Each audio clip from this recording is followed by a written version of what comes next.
Good morning, and thanks for inviting me to provide an overview of the process for establishing marine parks in Australia's Commonwealth waters.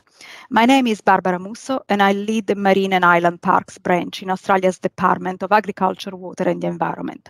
My branch is responsible for the management of all marine parks in national waters, that is between 5 and 200 nautical miles offshore, and the national parks in our external territories in the Indian and Pacific Oceans. My responsibilities do not cover, though, the management of the Great Barrier Reef Marine Park, which is managed by a separate federal authority. I have been involved in marine reserves planning in Australia since 2001, and I'm very happy to share some of the lessons from that experience with you today. Up until 2007, Australia had only a few small marine protected areas, with the exception of the large and iconic and globally recognized Great Barrier Reef Marine Park, which you can see in the northeast coast of Australia.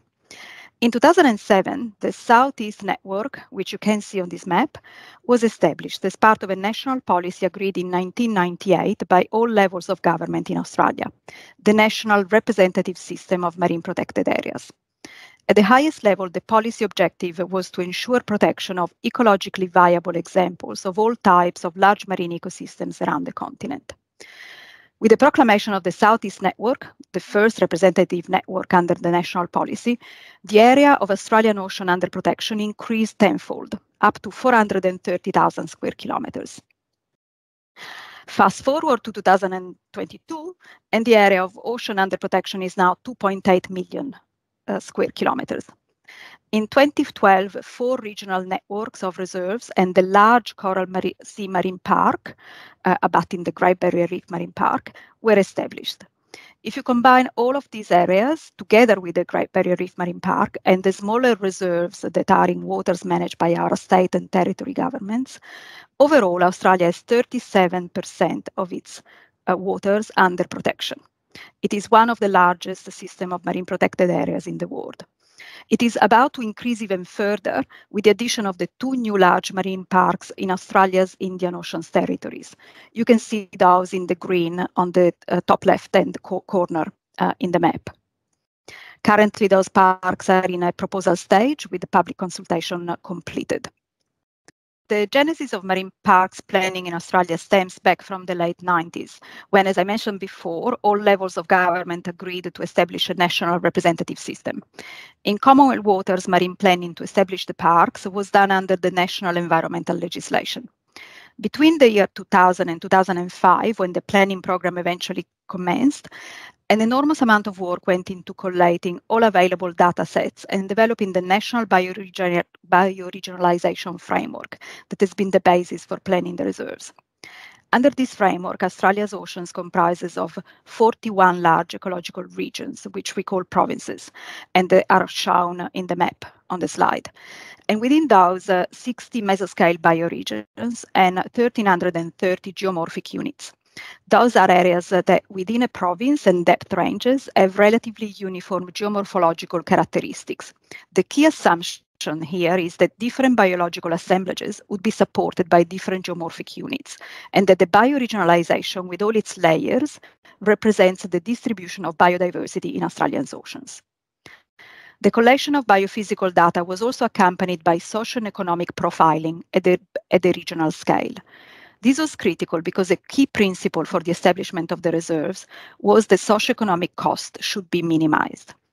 It is also important to note that the marine planning program happened in the context of long-established sector-specific management regimes for the range of human activities in the marine environment. In Australia, these include primarily oil and gas exploration and production, commercial fishing, shipping, defense, telecommunications, and increasingly offshore aquaculture and renewable energy production. Each of these sectors have well-developed management and regulatory frameworks that give effect to national policies as well as international agreements to which Australia is signatory. In Northern Australia also, indigenous customary use of marine resources, traditional sea country management, and consideration of cultural heritage were also key in the planning process. The planning for the representative marine parks happened in this complex, multi-sectoral, multi-jurisdictional, and multi-stakeholder context. For this reason, the process, which was driven by the government, had a very significant focus on consultation and engagement of stakeholders, both within and outside government, which was underpinned by expert and scientific advice and large volumes of data. The Australian government took a systematic approach to planning the marine parks. The approach was guided by 4 clear goals and 20 principles. The goals and principles represented a framework to integrate biophysical and socioeconomic considerations. We used the optimization tool Marksen to assist with identifying those areas that achieve the biophysical objectives, that is the 4 goals listed on the slide, with the least displacement of economic values. While the tool was invaluable, the process of refining the location boundaries and later the zoning of the marine parks was primarily one of multiple iterations of stakeholder and data inputs. And while these iterations were as much as possible planned within each region, the negotiation of trade-offs at times required additional consultation steps and resulted in some delays. The goals and principles are available online, and for each region, we also publish technical background reports that describe the data set and considerations that inform the planning. The planning process was long and presented numerous challenges. Broadly, this can be grouped under a couple of headings: the science and data. And because the vastness of the marina area under planning covers over 10 million square kilometers, this meant that the biodiversity data available to inform planning was limited and is still limited. We relied heavily on surrogacy, whereby, as I explained before, we took geological and bathymetric features for which data was much more uniformly available to represent ecological units at different scales. The assumptions that this approach entailed were documented clearly, which was important for transparency and for informing strategic investment in further research in the future. We now have an active science program in place for each network that over time will increase our understanding of the biology and ecology of our reserves. Similarly, socioeconomic and economic data was patchy in terms of availability and quality. This required a significant effort at the regional level. The second challenge was very significant, was the balancing of conservation and economic objectives. Establishing marine reserves involves displacing other activities when these are incompatible with the proposed protection measures. At various times, the opposition to proposed areas by economic interests complicated the process and took it in a realm of public and political debate. While this is integral to and important for running such a process in a democratic system, from a practical perspective, it introduced uncertainty and delays in the process.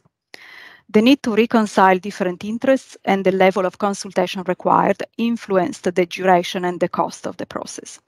The sheer volume of input that came not only from industry groups, but also from the broader community, requires significant investment in public engagement and communication activities. Overall, there are some high-level lessons that can be drawn and shared. Firstly, a couple of elements of the context within which marine reserves were established were important to ensure the process, while long and challenging, was ultimately successful. Firstly, Australia had a well-defined policy and legislative framework within which the parks were being planned and established. Secondly, since the 1990s in Australia, both sides of politics had been supporting the policy, which meant the program mostly could continue through changes of government. In terms of those elements of the process that proved important, the first one to mention is that from the very beginning, we established a very clear set of objectives for determining the design of the marine parks. These are the goals and principles of which I spoke before. They set clear expectations and provided the parameters to guide conversations and negotiations with interest groups. The early consideration of social and economic interest and bringing those considerations together through the tool Marksen allows us to avoid as much as possible the most controversial areas. Interestingly, the marine planning process also helped less organized and more fragmented marine sectors, for example, commercial and recreational fishers, develop a more coherent and national voice. Arguably, this has over time improved the government and industry ability to work together on national policies and programs. Even for the conservation sector, marine planning became a catalyst to regroup and lead a better concerted and effective campaign over several years. The number of public submissions that we received during the statutory public comments period that you can see that was referred to in the previous slide is a testament to their success in activating the broader community in support of the parks. Consultation and communication activities were central to the planning and took up significant time and resources, and you should prepare for that. We found that establishing a relationship of trust was critical, and so was the participation of community and industry champions, which greatly facilitated the process of identifying common grounds. Finally, a word on the challenges that await once the marine parks are agreed and established. Ongoing management requires a strong regulatory regime and significant investment across a broad spectrum of activities, including compliance and enforcement, scientific research, and ongoing stakeholder engagement. In our experience, planning for and transitioning to active management took a number of years. And during those years, we had to put in place interim management arrangements. And these were planned in advance, and that was a useful step in the process. I think that these are the key lessons I wanted to cover, and I'm very happy to take questions.